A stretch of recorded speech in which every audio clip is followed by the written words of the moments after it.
வெல்ல முடியாதவர் அம்பேத்கர், வெல்ல முடியாதவர் அம்பேத்கர். அந்த வேங்கையை போல் போராடிய வீரன் யார், வேறு யார்? வெல்ல முடியாதவர் அம்பேத்கர். அந்த வேங்கையை போல் போராடிய வீரன் யார், வேறு யார்? வெல்ல முடியாதவர் அம்பேத்கர்.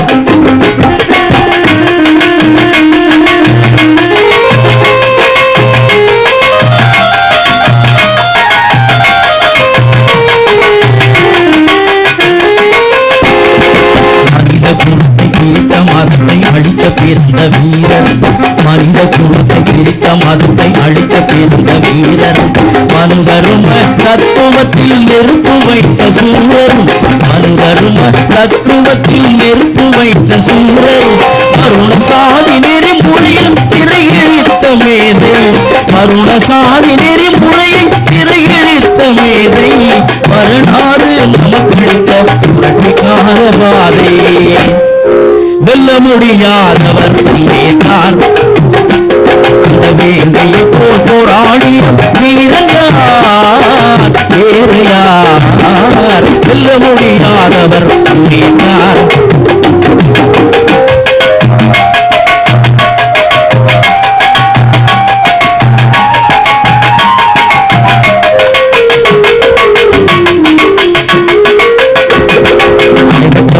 சாதி முறை என்ற ஆழ்வினை நம்பிக்கை கண்டவர், அனைவற்றவர் துணை சாதி முறை என்ற ஆழ்வினை நம்பிக்கை கண்டவர்.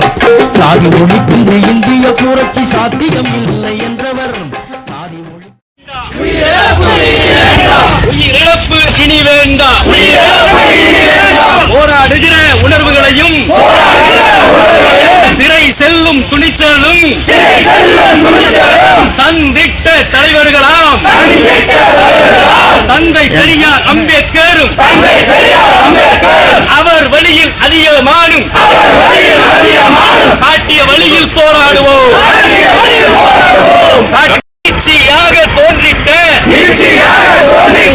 நீட்சியாக தோன்றிட்ட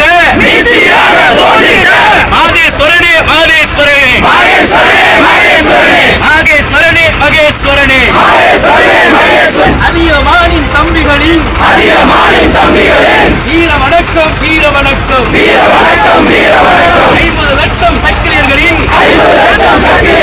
வீர வணக்கம் வீர வணக்கம்.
சேதப்படுத்தாமல்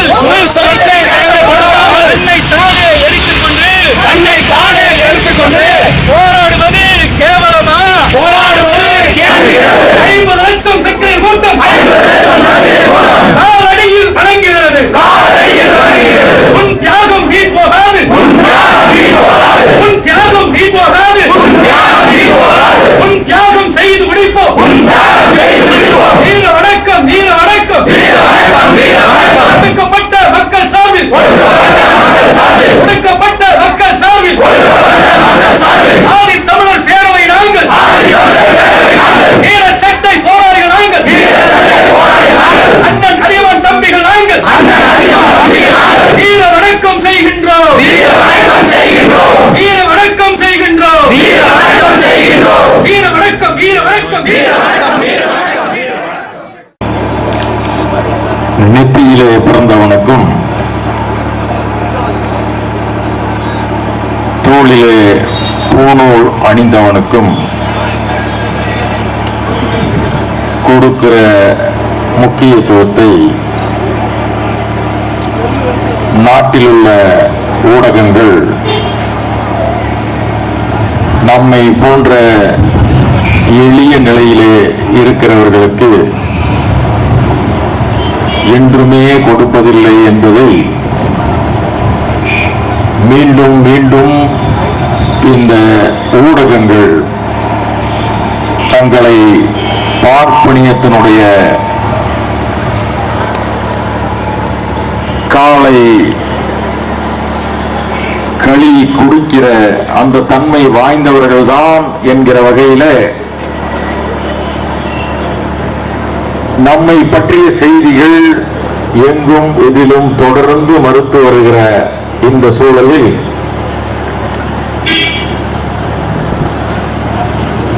நம்முடைய தம்பி நீலவேந்தன் அவர்கள் மறைந்த போதிலும் சரி, திருச்சி வீரமங்கை ராணி அவர்கள் மறைந்த போதிலும் சரி, இப்போது மாவீரன் மகேஸ்வரன் அவர்கள் மறைந்த போதிலும் சரி, முற்றிலும் இருட்டடிப்பு செய்து அந்த செய்தியை அந்த மாவட்டத்தை விட்டு வேறு எங்கேயும் தெரிந்திடாத வகையில் முடக்கிய ஒட்டுமொத்த ஊடகத்தைச் சேர்ந்தவர்களை முதலில் கண்டித்து இந்த நினைவேந்தல் உரையாற்ற நான் தொடங்க விரும்புகிறேன். இந்த நினைவேந்தல் நிகழ்வுக்கு தலைமையேற்று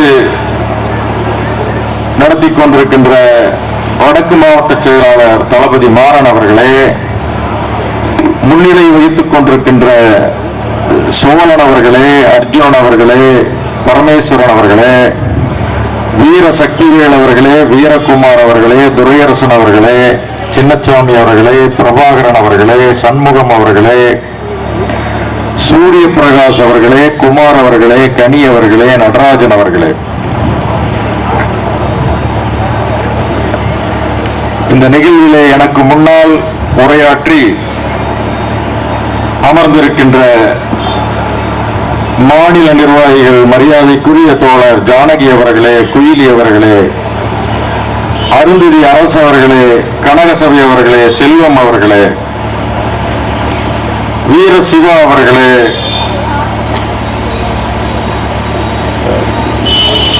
நீண்டதொரு சிறப்பான உரையை உங்கள் முன் வைத்து அமர்ந்திருக்கின்ற பேரவையினுடைய பொதுச் செயலாளர் அன்புக்குரிய தோழர் நாகராசன் அவர்களே,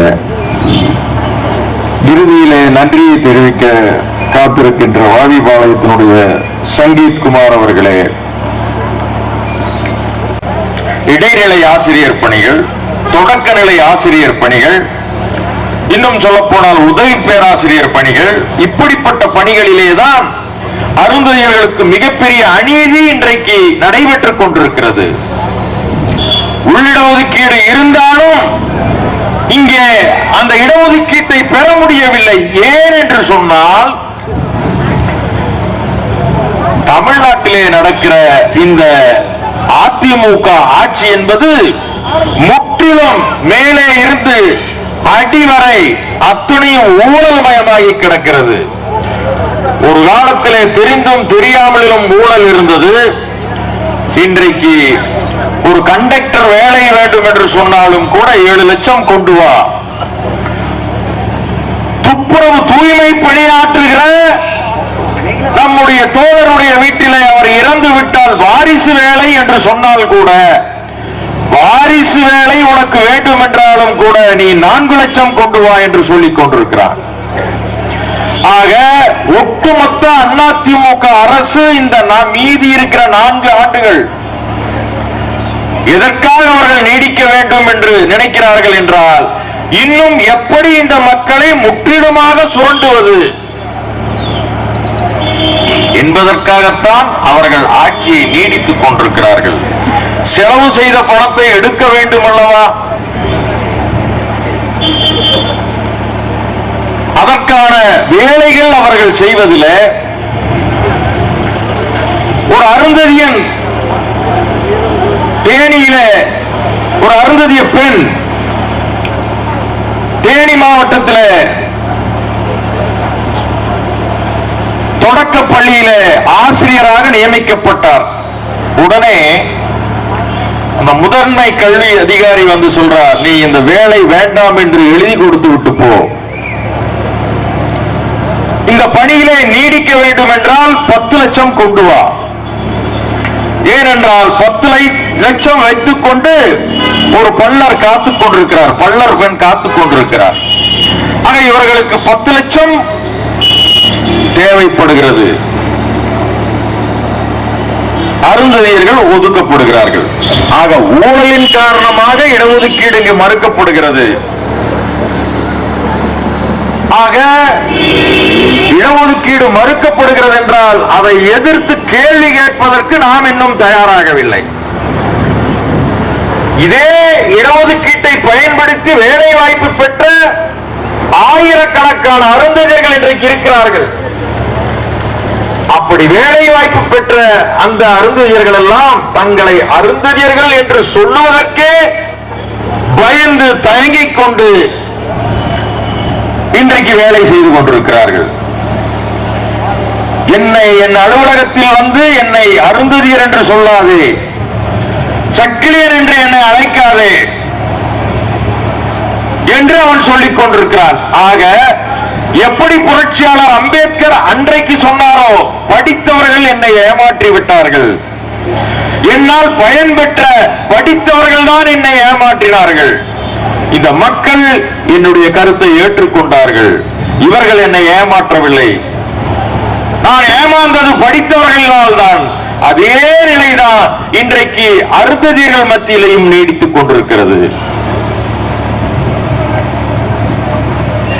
இன்றைக்கு உள்ளிட ஒதுக்கீட்டை 3 விழுக்காட்டிலிருந்து 6 விழுக்காடாக உயர்த்தி தரக்கோரி நீலவேந்தன் தொடங்கி ராணியிலே இருந்து இன்றைக்கு மகேஸ்வரன் வரைக்கும் வந்திருக்கிறது. ஆதித்தமிழர் பேரவை என்றைக்கும் இப்படிப்பட்ட தியாகங்களிலே நிச்சயமாக இளைஞர்கள் செய்துவிடக் கூடாது, செய்யக்கூடாது.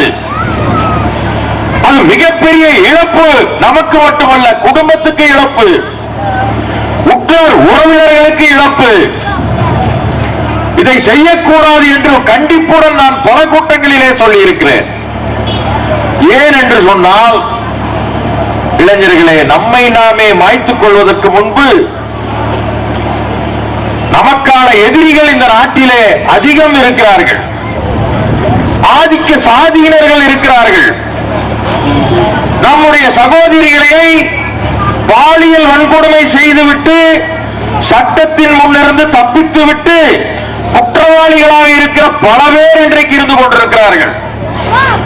கொலை செய்து தூக்கி எறிந்துவிட்டு, தண்டவாளத்திலே எறிந்துவிட்டு, கிணத்திலே போட்டுவிட்டு, விபத்து நடந்ததாக காட்டிவிட்டு, அப்படி கொலை செய்தவர்கள் பல ஆதிக்க சாதியினர் இன்றைக்கு உலாவிக் கொண்டிருக்கிறார்கள். இப்படிப்பட்ட குற்றவாளிகளை எல்லாம் நாட்டிலே நடமாட விட்டுவிட்டு நம்மை நாமே மாய்த்துக் கொள்வதில் என்ன பயன்? இப்படி 10 குற்றவாளிகளை கொன்றுவிட்டு நீ இறந்திருந்தால் இன்னும் மகிழ்ச்சி அடைந்திருப்போம். இப்போ சொல்கிறேன், இளைஞர்களே, அப்படிப்பட்ட எண்ணம் இருந்தால் விட்டுவிடுங்கள். தயவு செய்து அந்த எண்ணத்துக்கு போய்விடாதீர்கள். இல்ல நான் செஞ்சே தீர்வுன்னு யாராவது நீங்க முடிவு பண்ணீங்கன்னா என்கிட்ட வாங்க. என்கிட்ட நிறைய பட்டியல் இருக்கு, குற்றவாளி பட்டியல் நான் தர்றேன். யாரெல்லாம் நம்மை ஒடுக்குகிறார்கள், யாரெல்லாம் நம்மை நசுக்குகிறார்கள் என்கிற பட்டியல் என்னிடம் இருக்கிறது. அவர்கள் எல்லாம் ஒரு கை பார்த்துட்டு நீ போ, கவலையே இல்லை.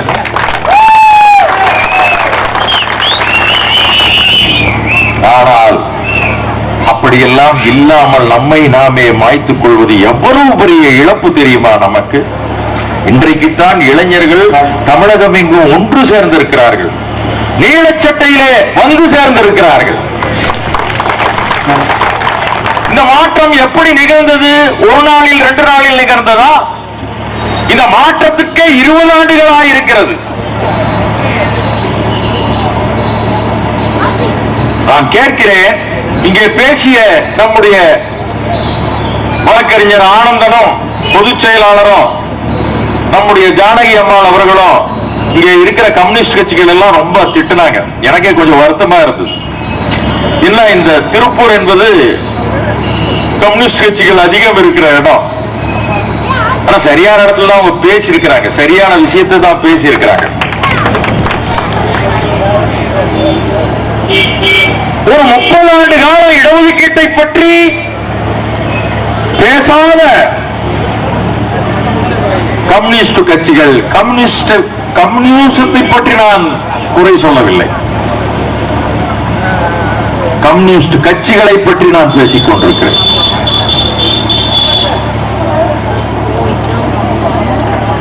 ஆண்டு காலம் இடஒதுக்கீட்டை பற்றி பேசவே இல்லை.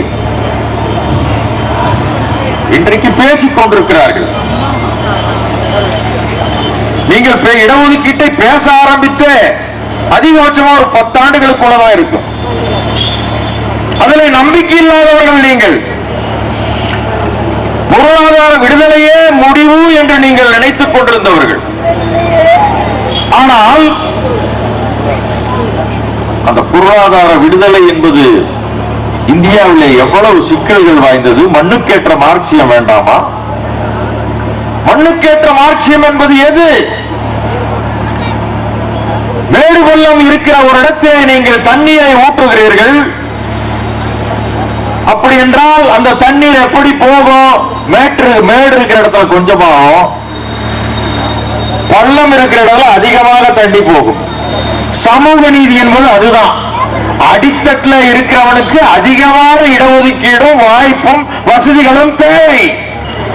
இந்தியாவில் தமிழ்நாட்டில் அருந்ததியின் கீழே என்ன ஜாதி இருக்குது நான் கேட்கிறேன். அருந்ததி கீழே ஒரு ஜாதி இருக்கா? நமக்கு கீழே எந்த சாதியும் கிடையாது. கடைசியா நாம மட்டும்தான். மற்ற ஜாதிக்காரர்களுக்கெல்லாம் என்ன ஒரு மனசுல சந்தோஷம்னா, வள்ளுவர் நினைச்சுக்குவார், வள்ளுவர் சமுதாயம் ஒரு எஸ்சியில ஒரு சமுதாயம் இருக்கிறது. அவன் நினைச்சுக்குவான் எங்களுக்கு கீழே பல்லர் இருக்காரு. பல்லர் நினைச்சுக்குவாரு எனக்கு கீழே பறையர் இருக்கிறாருன்னு அவரு சந்தோஷப்பட்டுக்குவாரு. பறையர் என்ன நினைச்சுக்குவாருன்னா நமக்கு கீழே சக்கிலியா இருக்கிறான், பிரச்சனை இல்லை. இப்போ ஒவ்வொருத்தனுக்கு ஒடுக்குவதற்கு ஒரு ஜாதி இருக்கிறது என்பதுதான் இந்த இந்து பார்ப்பனிய இந்த மதத்தினுடைய அடிப்படை கூறே அதுதான். எனக்கு கீழே ஒரு சாதி இருக்கிறது, அந்த சந்தோஷம் எனக்கு போதும். எனக்கு மேல என்ன சாதி இருக்கிறத பத்தி எனக்கு கவலையே இல்லை. என்னை பல பேர் அழுத்திக் கொண்டிருக்கிறான், அதை பற்றி எனக்கு கவலை இல்லை. எனக்கு கீழே நான் மிதிப்பதற்கு ஒரு சாதி வேண்டுமா? இருக்கிறது. எல்லாருக்கும் அந்த மிதிப்பதற்கு சாதி இருக்கிறது, சக்கிலியனை தவிர. நமக்கு மட்டும் இல்லைங்க. ஏன்னா நாம தான் அடித்தட்டுல இருக்கோம். எல்லோரும் சேர்ந்து மிதிப்பதற்கு நாம் மட்டுமே இருக்கிறோம். இவ்வளவு மோசமான ஒரு சூழலிலே இன்றைக்கு இந்த உள்ளிடஒதுக்கீடுக்கு நம்ம கை கொடுத்திருக்கிறது. அந்த உள்ளிடஒதுக்கீடு பற்றி நாம் விரிவாக பேசிக் கொண்டிருக்கும் பொழுது ஒரு அம்மையார் முதலமைச்சராக வந்தார், ஜெயலலிதா அம்மையார். நாடாளுமன்ற தேர்தலிலே ஒரு வாக்குறுதி கொடுத்தார், நான் ஆட்சிக்கு வந்தால் உங்களிடம் இடஒதுக்கீட்டை 6% அல்ல 7% நம்ம அதுதான் சாப்பிடுறோம். நாம மட்டும் சாப்பிடுறதில்ல, எல்லாரும் சாப்பிடுறோம். சில்லி பீஃப், சில்லி சிக்கன் யார் சாப்பிடுறான்? இந்த ஊர்ல இருக்கிற கவுண்டர், நாயுடு, செட்டியார் எல்லாம் தண்ணி அடிச்சுட்டு வந்து முதல்ல அங்கதான் போறோம்.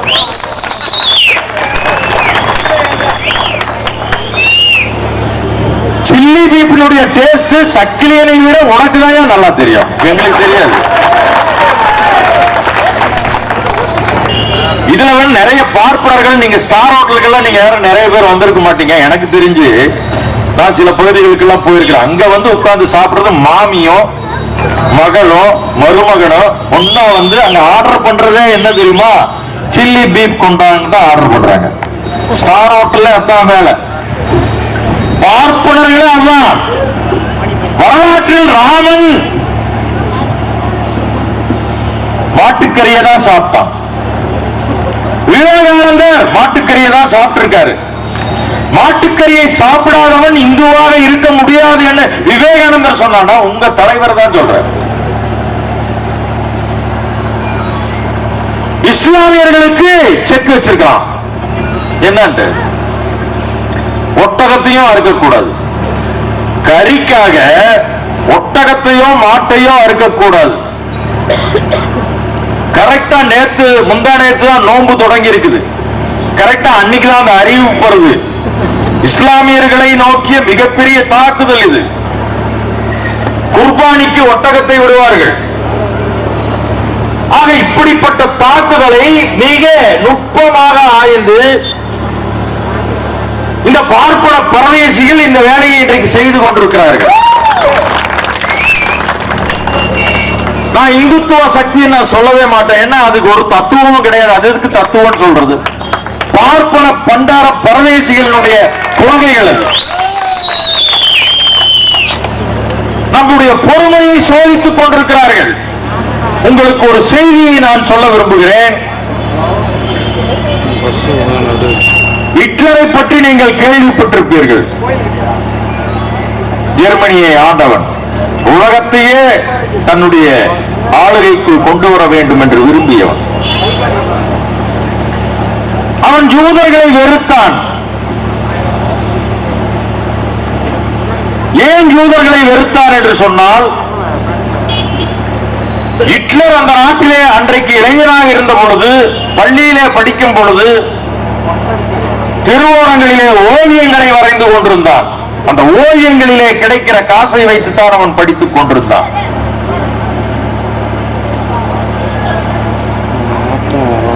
அப்பொழுது ஜெர்மனியிலே எங்கே பார்த்தாலும் ஒரு அலுவலகத்துக்கு போனால் அங்கே யூதன் தான் இருப்பான். ஒரு பள்ளிக்கூடத்திலே போனா அங்க வாத்தியார் யூதன் தான் இருப்பான். ஒரு பெரிய பில்டிங்ல வாடகைக்கு போய் வாடகைக்கு வேணும் கேட்டா அங்கேயும் ஒரு யூதன் தான் இருப்பான். எங்கும் எதிலும் யூதர்கள் தான். எப்படி இங்கே ஒரு காலத்திலே எங்கும் எதிலும் பார்ப்பனர்கள் இருந்தார்களோ இப்போ இருக்கிறார்கள். எங்கும் எதிலும் பார்ப்பனர்கள் தான் இன்றைக்கும் இந்தியா முழுவதும் இருந்து கொண்டிருக்கிறார்கள். அதே நிலை ஜெர்மனியிலே நிலவியது. யூதர்களை வெறுத்தான். ஏன் என்று சொன்னால், ஹிட்லரே ஒரு யூதன் தான். எப்படி யூதன் சொன்னா, அவனுடைய தாய் ஒரு யூதன் வீட்டிலே போய் சர்வன்ட் மெய்டாக வேலை செய்து கொண்டிருக்கும் பொழுது அந்த யூதனால் பலாத்காரம் செய்யப்பட்டு அதன் வழியிலே பிறந்தவன் தான் ஹிட்லர். ஆக அவனுடைய அப்பா யூதன் தான். ஆக அவனுக்கு அந்த கோபம் அதிகமாக இருந்தது. எங்க அம்மாவையே தொந்தரவு பண்ணவர் யூதன் தான். இந்த நாட்டில் அவனுடைய ஆதிக்கம் தான் இருக்குது. இவர்களை ஒழிச்சு கட்ட முடிவு பண்றான். படிப்படியாக அரசியலே முன்னேறுகிறான். ஒரு காலகட்டத்தில் அந்த அதிகாரம் அவன் கைக்கு வருகிறது. அப்பொழுது அவன் முதலில் உத்தரவு போடுகிறான். என்ன உத்தரவு போடுறான்? முதலில் இனிமேல் யூதர்களுக்கு அரசாங்கத்தில் எந்த ஒப்பந்தங்களும் தரமாட்டேன். முதல் உத்தரவு. எல்லோரும் அமைதியா இருந்தாங்க. அடுத்தது யூதர்கள் இந்த குறிப்பிட்ட பகுதிகளிலே நீங்கள் வரக்கூடாது, ரைட், அதுக்கு அமைதியா இருந்தாங்க. அடுத்தது யூதர்கள் பள்ளியிலே படிக்க தடைன்னு சொன்னான், அதுக்கு அமைதியா இருந்தாங்க. யாருங்க? யூதர்கள். இனிமேல் அரசாங்கத்துல வேலை உனக்கு கிடையாது அப்படின்னு ஒரு உத்தரவு. இதெல்லாம் படிப்படியா போடுறான் ஹிட்லர். படிப்படியா இந்த உத்தரவுகளை போடுறான், ஒவ்வொன்னா போடுறான், மெதுவா டெஸ்ட் பண்றான் யூதர்களுடைய பொறுமை எவ்வளவு இருக்கிறதுன்னு பாக்குறதுக்கு. முதல் உத்தரவு போடும் போதே எவனாவது எந்திரிச்சு வந்து சண்டை போட்டானா? போடல. இரண்டாவது உத்தரவு போடும் போதாவது யாராவது எதிர்த்து குரல் கொடுத்தார்களா, போராடினார்களா? போடல. படிப்படியாக உத்தரவு போட்ட ஹிட்லர் கடைசியில் என்ன பண்ணான் தெரியுங்களா? அத்தனை பேரையும் லாரி லாரியா ஏத்தி கொண்டு போய் பெரிய பெரிய பங்குகளை அடைச்சு ஒவ்வொருத்தனையும் தனித்தனியா சுட்டா ஒவ்வொரு புல்லட் வேஸ்ட் ஆகுன்னு சொல்லி விஷவாயுகளை திறந்து விட்டான். ஒரு தடவை ஒரு பங்க்ல விஷவாயு திறந்தா 2000 பேர் அவுட். அந்த மாதிரி 10 லட்சம் யூதர்களை கொன்று குவித்தான் ஹிட்லர். இது எங்க வந்து முடிஞ்சது? முதல்ல அவன் உத்தரவு போடும் போதே எதிர்த்து போராடி இருந்தால் அந்த உயிர் போகிற அளவு கடைசியில வந்து நின்று இருப்பானா? அந்த ஹிட்லரை விட மோசமானவன் மோடி. மெதுவாக உங்கள் மீது நம் மீது ஒவ்வொன்றாக திணித்துக் கொண்டிருக்கிறான், டெஸ்ட் பண்ணிக்கிட்டே இருக்கிறான். ஒரு ஸ்டேஜுக்கு வரும்போது அவன் செய்வான். இங்க இருக்கிற தாழ்த்தப்பட்டவர்களையும் முதல்ல இஸ்லாமியர்களுக்கு சொல்லுவான், நீ ஒழுங்கா அமைதியா இந்த நாட்டில் இருந்துக்கோ, உன்னுடைய மத அடையாளங்களை நீ அழித்து விடு, நீ பள்ளிவாசலுக்கு போகாதே.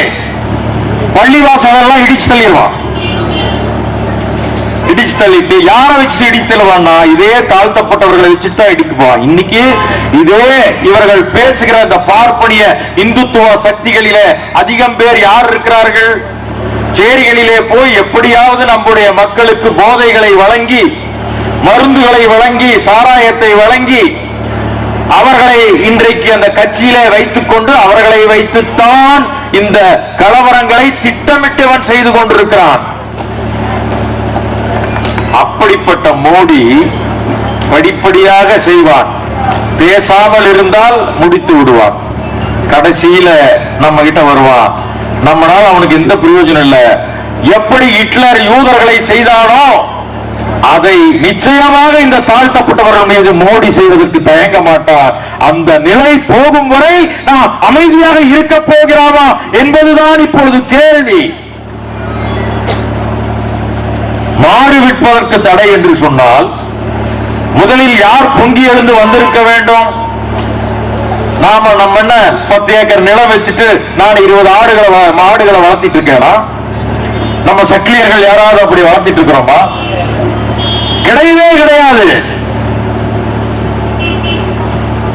ஆனால் மாடு வைத்திருக்கிற இங்க இருக்கிற பிற்படுத்தப்பட்ட சாதிகள் ஏன் இன்னும் கோபப்படவில்லை? போராட்டத்தை அறிவிக்கவில்லை. இதற்கு மட்டும் பதில் சொல்லுங்க. இங்க இருக்கிற எல்லா சாதியும் கேட்கிறேன். இங்க இருக்கிற பிற்படுத்தப்பட்ட சாதிகளை பார்த்து கேட்கிறேன். நீதான முதல் போராட்ட களத்துக்கு வரணும், அறிவிப்பு கொடுக்கணும். சாப்பிடுறது நான் பிறகு சாப்பிடுவேன். இப்ப தற்காலிகமா டெம்பரரியா நான் வந்து சிக்கன் சாப்பிட்டுக்குவேன், பிரச்சனை இல்லை. எனக்கு ஒன்றும் பிரச்சனை இல்லை. மீன் இருக்கு, நான் சாப்பிட்டுக்குவேன். இன்னும் சொல்ல போனா மால்கள்ல மாட்டுக்கறிக்கு தடையே கிடையாது. அவன் இருக்கிற அரசனுடைய திட்டமே அதை கார்பரேட்டாக மாற்றுவது. நாம் சாப்பிடுகிற இந்த பக்கத்துல இருக்கிற வெட்டி விற்கிற கடையில வாங்குவதற்கு பிறகு மால்கள்ல பேக்கெட் பண்ணி டின்னா விற்கிற அந்த மாட்டுக்கறியை வாங்குவதற்கு இவர்கள் திட்டம் போட்டுக் கொண்டிருக்கிறார்கள். இந்த மாட்டுக்கறியை 200 ரூபாய்க்கு நான் வாங்கிவிட முடியும் ஒரு கிலோ. அந்த கடைகளிலே மால்களிலே போய் அதே கறியை நான் வாங்கினால் அது 500 ரூபாய்க்கு தான் அது கிடைக்கும். பண்டார பரதேசி ஆட்சி அதை நோக்கித்தான் இன்றைக்கு வந்து கொண்டிருக்கிறது. அதை நோக்கி வந்து கொண்டிருக்கிறது. ஆக இதுல பாதிப்பு யாருக்கு? உனக்கு. இன்றைக்கு உனக்கு உழுவதற்கு மாடு தேவையில்லை, ரோட்ல வண்டி ஓட்டுவதற்கு மாடு தேவையில்லை. இப்ப எல்லாம் கார்ல பவனி வர்றீங்க. முதல்ல வண்டி கட்டி தானே வருவீங்க. இப்ப அது மாட்டுல மாடு குடிக்காது. பாப்பானுக்கு மாட்டின் ரத்தமான பாலை குடிக்கலாம். அது மட்டும் அவனுக்கு வேணும். பார்ப்பனர்களுக்கு மாட்டின் ரத்தம் தாங்க பால். அது அவனுக்கு வேணும். அது ஒரு நாளைக்கு 4-10 லிட்டர் வேணும் அவனுக்கு. ஒவ்வொரு பாப்பான பருப்பும் நெய்யும் பாலும் இல்லாம அவன் வெளியில வரவே மாட்டான். பருப்பும் நெய்யும் பாலும் தாங்க அவனுக்கு மெயின். அப்ப இதுக்கு தடை பண்ணா என்ன வழின்னு நாம யோசனை பண்ணணும். இவனுக்கு பால் கிடைக்காம இருக்கிறதுக்கு என்ன வழி? இந்த தீர்மானத்தை ஒட்டி அடுத்தடுத்து நாம் தொடர்ந்து போய்கொண்டே இருக்க போகிறோம். அதே போல உள்ளிட ஒதுக்கீட்டை 3% 6% உயர்த்த தளபதி அவர்களிடம் நான் ஏற்கனவே பேசியிருக்கிறேன். தளபதி அவர்கள் இன்னும் சொல்ல போனால் பொறுங்கள், ஆட்சி வரும் வரை பொறுங்கள் என்று சொல்லியிருக்கிறார். தமிழ்நாட்டிலே நீலவேந்தன் இறந்த போதும் சரி, ராணி அவர்கள் இருந்த போதும் சரி, தமிழ்நாட்டில் இருக்கிற எந்த தலைவரும் அசையவில்லை, யாருமே குரல் கொடுக்கவில்லை. தலித் கட்சியினுடைய தலைவர்கள் கூட அதை பற்றி பேசவில்லை. ஏன் என்று சொன்னால் இப்படிப்பட்ட தியாகங்கள் அந்த எந்த ஜாதி சேர்ந்த தலித் சங்கமாக இருந்தாலும் அதுல இப்படிப்பட்ட தியாகங்களை எவனும் செய்யறது யோகியதையே கிடையாது, இல்ல. அதனால் இவர்கள் தியாகி என்று அங்கீகரித்து விட்டால் பெரிய ஆளா வந்துருவான்னு ஒரு ஆள் வாய் திறக்கல. ஒரு தலித் தலைவரும் மற்ற ஜாதி தலைவர்கள் வாய் திறக்கவில்லை, அறிக்கை கொடுக்கவில்லை. நான் ஏற்றுக்கொள்கிறேன். தலித் தலைவர்கள் ஒருவர் கூட வாய் திறக்கவில்லை. நீலவேந்தன் இருந்த போதும் சரி, ராணி இருந்த போதும் சரி. இப்பொழுது முதல் முறையாக ஒரு மிகப்பெரிய கட்சியினுடைய தலைவராக, செயல் தலைவராக இருக்கிற மரியாதைக்குரிய தளபதி அவர்கள் மகேஸ்வரன் அவர்கள் இறந்ததுக்கு ஒரு இரங்கல் கடிதம் எழுதியிருக்கிறார் என்று சொன்னால் அதை விட மிகப்பெரிய அங்கீகாரம் எனக்கு தேவையில்லை. நாளைக்கு ஆட்சிக்கு வருகிற திராவிட முன்னேற்ற கழகத்தில் மகேஸ்வரனை போராளியாகவும் நினைவு சின்னமாகவும் ஏற்றுவதற்கு நாம் தயாராகிவிட்டோம். அது நடக்கும். அதுவரைக்கும் நம்முடைய போராட்டம் பல்வேறு வடிவங்களிலே தொடர்ந்து கொண்டிருக்கும் என்று இந்த நேரத்திலே தெரிவித்து, இந்த நிகழ்ச்சிக்கு பல்வேறு மாவட்டங்களில் இருந்து வந்திருக்கிறவங்க அத்துணை பேருக்கும் என்னுடைய நெஞ்சம் நிறைந்த நன்றியை தெரிவித்து, நம்முடைய போராட்டம் வெறுமனே மகேஸ்வரனுடைய புகழை நம்ம அதை தான் சாப்பிடுறோம். நாம மட்டும் சாப்பிடுறதில்ல, எல்லாரும் சாப்பிடுறோம். சில்லி பீஃப், சில்லி சிக்கன் யார் சாப்பிடுறோம்? இந்த ஊர்ல இருக்கிற கவுண்டர், நாயுடு, செட்டியார் எல்லாம் தண்ணி அடிச்சுட்டு வந்து முதல்ல அங்கதான் போறோம்.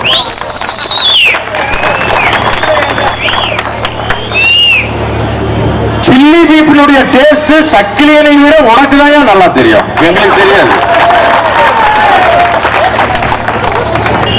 இதுல வந்து நிறைய பார்ப்பனர்கள், நீங்க ஸ்டார் ஹோட்டலுக்கெல்லாம் நீங்க யாரும் நிறைய பேர் வந்திருக்க மாட்டீங்க. எனக்கு தெரிஞ்சு நான் சில பகுதிகளுக்கு எல்லாம் போயிருக்கிறேன். அங்க வந்து உட்கார்ந்து சாப்பிடுறது மாமியும் மகளும் மருமகனும் ஒன்னா வந்து அங்க ஆர்டர் பண்றதே என்ன தெரியுமா? சில்லி பீஃப் கொண்டாங்க தான் ஆர்டர் பண்றாங்க. ஸ்டார் ஹோட்டல்ல அதான் வேலை. பார்ப்பனர்களே அதுதான். வரலாற்றில் ராமன் மாட்டுக்கறியை தான் சாப்பிட்டான். விவேகானந்தர் மாட்டுக்கறியை தான் சாப்பிட்டு இருக்காரு. மாட்டுக்கறியை சாப்பிடாதவன் இந்துவாக இருக்க முடியாது என்று விவேகானந்தர் சொன்னா உங்க தலைவர் தான் சொல்ற. இஸ்லாமியர்களுக்கு செக் வச்சிருக்கான். என்னன்ட்டு ஒட்டகத்தையும் அறுக்கக்கூடாது, கறிக்காக ஒட்டகத்தையோ மாட்டையோ அறுக்கக்கூடாது. கரெக்டா முந்தா நேத்து தான் நோன்பு தொடங்கி இருக்குது. கரெக்டா அன்னைக்கு தான் அந்த அறிவிப்பு வருது. இஸ்லாமியர்களை நோக்கிய மிகப்பெரிய தாக்குதல் இது. குர்பானிக்கு ஒட்டகத்தை விடுவார்கள். ஆக இப்படிப்பட்ட தாக்குதலை மிக நுட்பமாக ஆய்ந்து இந்த பார்ப்பன பரதேசிகள் இந்த வேலையை இன்றைக்கு செய்து கொண்டிருக்கிறார்கள். நான் இந்துத்துவ சக்தியை நான் சொல்லவே மாட்டேன். ஏன்னா அதுக்கு ஒரு தத்துவமும் கிடையாது. அது எதுக்கு தத்துவம் சொல்றது? பார்ப்பன பண்டார பரதேசிகளுடைய கொள்கைகள். நம்முடைய பொறுமையை சோதித்துக் கொண்டிருக்கிறார்கள். உங்களுக்கு ஒரு செய்தியை நான் சொல்ல விரும்புகிறேன். ஹிட்லரை பற்றி நீங்கள் கேள்விப்பட்டிருப்பீர்கள். ஜெர்மனியை ஆண்டவன், உலகத்தையே தன்னுடைய ஆளுகைக்குள் கொண்டு வர வேண்டும் என்று விரும்பியவன். அவன் யூதர்களை வெறுத்தான். ஏன் யூதர்களை வெறுத்தான் என்று சொன்னால், ஹிட்லர் அந்த நாட்டிலே அன்றைக்கு இளைஞராக இருந்த பொழுது, பள்ளியிலே படிக்கும் பொழுது திருவோணங்களிலே ஓவியங்களை வரைந்து கொண்டிருந்தான். அந்த ஓவியங்களிலே கிடைக்கிற காசை வைத்துத்தான் அவன் படித்துக் கொண்டிருந்தான்.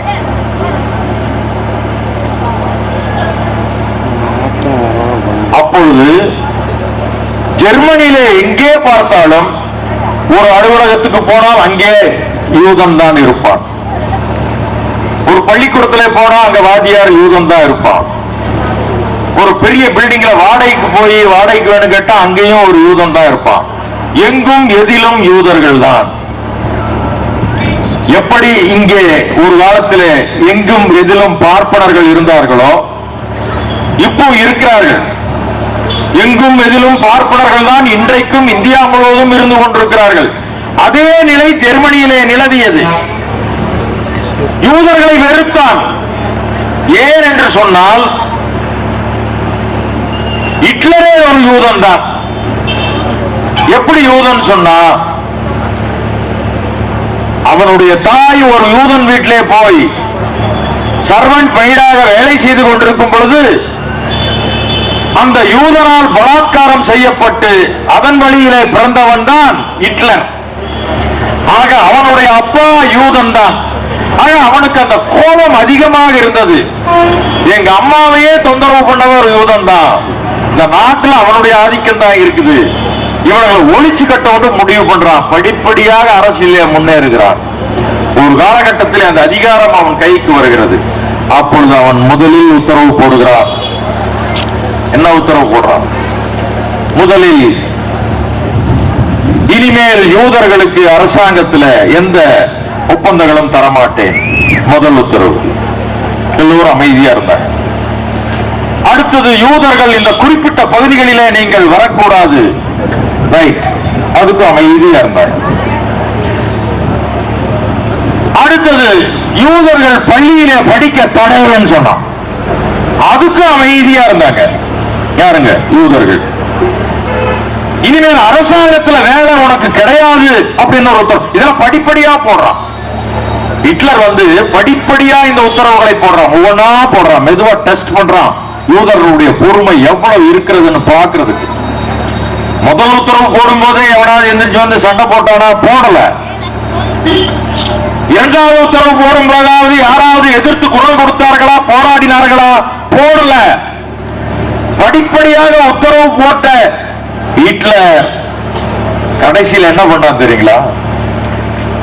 அத்தனை பேரையும் லாரி லாரியா ஏத்தி கொண்டு போய் பெரிய பெரிய பங்குகளை அடைச்சு ஒவ்வொருத்தனையும் தனித்தனியா சுட்டா ஒவ்வொரு புல்லட் வேஸ்ட் ஆகுன்னு சொல்லி விஷவாயுகளை திறந்து விட்டான்.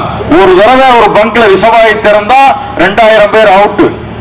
அந்த மாதிரி 10 லட்சம் யூதர்களை கொன்று குவித்தான் ஹிட்லர்.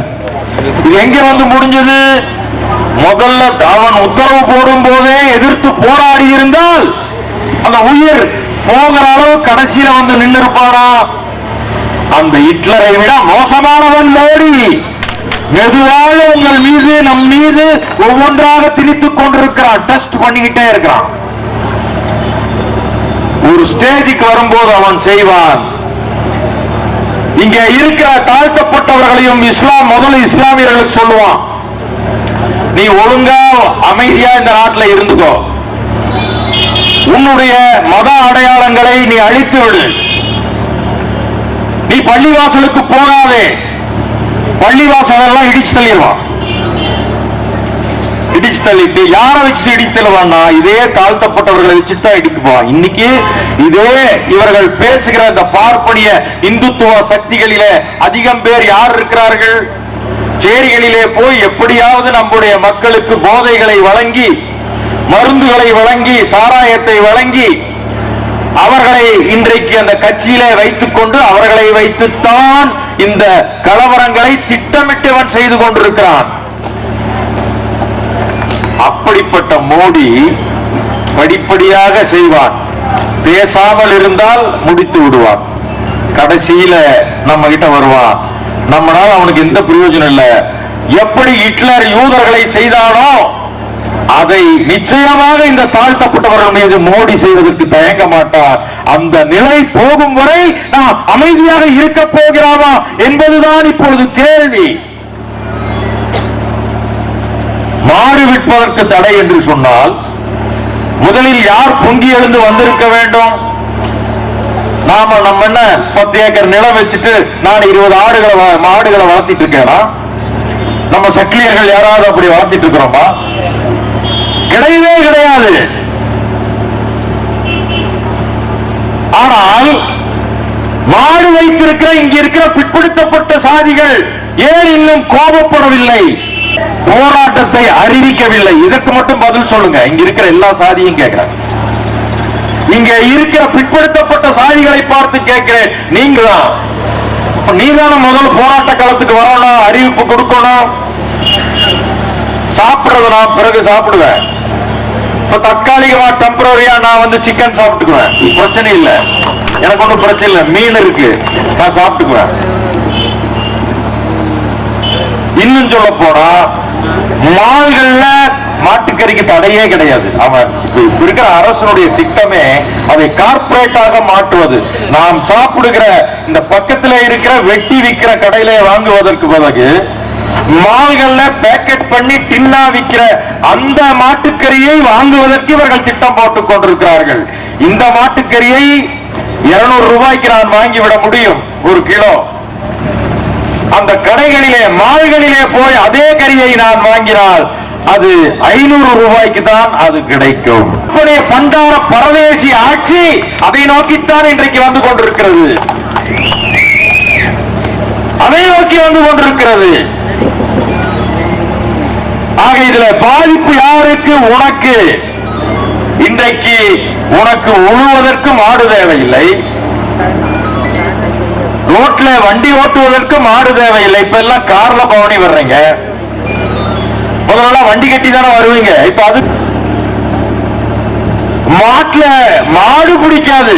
பாப்பானுக்கு மாட்டின் ரத்தமான பாலை குடிக்கலாம், அது மட்டும் அவனுக்கு வேணும். பார்ப்பனர்களுக்கு மாட்டின் ரத்தம் தாங்க பால், அது அவனுக்கு வேணும். அது ஒரு நாளைக்கு 4-10 லிட்டர் வேணும் அவனுக்கு. ஒவ்வொரு பாப்பான பருப்பும் நெய்யும் பாலும் இல்லாம அவன் வெளியில வரவே மாட்டான். பருப்பும் நெய்யும் பாலும் தாங்க அவனுக்கு மெயின். அப்ப இதுக்கு தடை பண்ணா என்ன வழின்னு நாம யோசனை பண்ணணும். இவனுக்கு பால் கிடைக்காம இருக்கிறதுக்கு என்ன வழி? இந்த தீர்மானத்தை ஒட்டி அடுத்தடுத்து நாம் தொடர்ந்து போய்கொண்டே இருக்க போகிறோம். அதே போல உள்ளிட ஒதுக்கீட்டை 3% 6% உயர்த்த தளபதி அவர்களிடம் நான் ஏற்கனவே பேசியிருக்கிறேன். தளபதி அவர்கள் இன்னும் சொல்ல போனால் பொறுங்கள், ஆட்சி வரும் வரை பொறுங்கள் என்று சொல்லியிருக்கிறார். தமிழ்நாட்டிலே நீலவேந்தன் இறந்த போதும் சரி, ராணி அவர்கள் இருந்த போதும் சரி, தமிழ்நாட்டில் இருக்கிற எந்த தலைவரும் அசையவில்லை, யாருமே குரல் கொடுக்கவில்லை. தலித் கட்சியினுடைய தலைவர்கள் கூட அதை பற்றி பேசவில்லை. ஏன் என்று சொன்னால் இப்படிப்பட்ட தியாகங்கள் அந்த எந்த ஜாதி சேர்ந்த தலித் சங்கமாக இருந்தாலும் அதுல இப்படிப்பட்ட தியாகங்களை எவனும் செய்யறது யோகியதையே கிடையாது, இல்ல. அதனால் இவர்கள் தியாகி என்று அங்கீகரித்து விட்டால் பெரியாளா வந்துருவான்னு ஒரு ஆள் வாய் திறக்கல. ஒரு தலித் தலைவரும் மற்ற ஜாதி தலைவர்கள் வாய் திறக்கவில்லை, அறிக்கை கொடுக்கவில்லை. நான் ஏற்றுக்கொள்கிறேன். தலித் தலைவர்கள் ஒருவர் கூட வாய் திறக்கவில்லை. நீலவேந்தன் இறந்த போதும் சரி, ராணி இறந்த போதும் சரி. இப்பொழுது முதல் முறையாக ஒரு மிகப்பெரிய கட்சியினுடைய தலைவராக, செயல் தலைவராக இருக்கிற மரியாதைக்குரிய தளபதி அவர்கள் மகேஸ்வரன் அவர்கள் இறந்ததுக்கு ஒரு இரங்கல் கடிதம் எழுதியிருக்கிறார் என்று சொன்னால் அதை விட மிகப்பெரிய அங்கீகாரம் எனக்கு தேவையில்லை. நாளைக்கு ஆட்சிக்கு வருகிற திராவிட முன்னேற்ற கழகத்தில் மகேஸ்வரனை போராளியாகவும் நினைவு சின்னமாகவும் ஏற்றுவதற்கு நாம் தயாராகிவிட்டோம். அது நடக்கும். அதுவரைக்கும் நம்முடைய போராட்டம் பல்வேறு வடிவங்களிலே தொடர்ந்து கொண்டிருக்கும் என்று இந்த நேரத்திலே தெரிவித்து இந்த நிகழ்ச்சிக்கு பல்வேறு மாவட்டங்களில் இருந்து வந்திருக்கிறவங்க அத்துணை பேருக்கும் என்னுடைய நெஞ்சம் நிறைந்த நன்றியை தெரிவித்து நம்முடைய போராட்டம் வெறுமனே மகேஸ்வரனுடைய புகழை அந்த தீர்மானத்தை ஒட்டி அடுத்தடுத்து நாம் தொடர்ந்து போய்கொண்டே இருக்க போகிறோம். அதே போல உள்ளிட ஒதுக்கீட்டை 3% 6% உயர்த்த தளபதி அவர்களிடம் நான் ஏற்கனவே பேசியிருக்கிறேன். தளபதி அவர்கள் இன்னும் சொல்ல போனால் பொறுங்கள், ஆட்சி வரும் வரை பொறுங்கள் என்று சொல்லியிருக்கிறார். தமிழ்நாட்டிலே நீலவேந்தன் இறந்த போதும் சரி, ராணி அவர்கள் இருந்த போதும் சரி, தமிழ்நாட்டில் இருக்கிற எந்த தலைவரும் அசையவில்லை, யாருமே குரல் கொடுக்கவில்லை. தலித் கட்சியினுடைய தலைவர்கள் கூட அதை பற்றி பேசவில்லை. ஏன் என்று சொன்னால் இப்படிப்பட்ட தியாகங்கள் அந்த எந்த ஜாதி சேர்ந்த தலித் சங்கமாக இருந்தாலும் அதுல இப்படிப்பட்ட தியாகங்களை எவனும் செய்யறதுக்கு யோகியதையே கிடையாது, இல்ல. அதனால் இவர்கள் தியாகி என்று அங்கீகரித்து விட்டால் பெரியாளா வந்துருவான்னு ஒரு ஆள் வாய் திறக்கல. ஒரு தலித் தலைவரும் மற்ற ஜாதி தலைவர்கள் வாய் திறக்கவில்லை, அறிக்கை கொடுக்கவில்லை. நான் ஏற்றுக்கொள்கிறேன். தலித் தலைவர்கள் ஒருவர் கூட வாய் திறக்கவில்லை. நீலவேந்தன் இறந்த போதும் சரி, ராணி இறந்த போதும் சரி.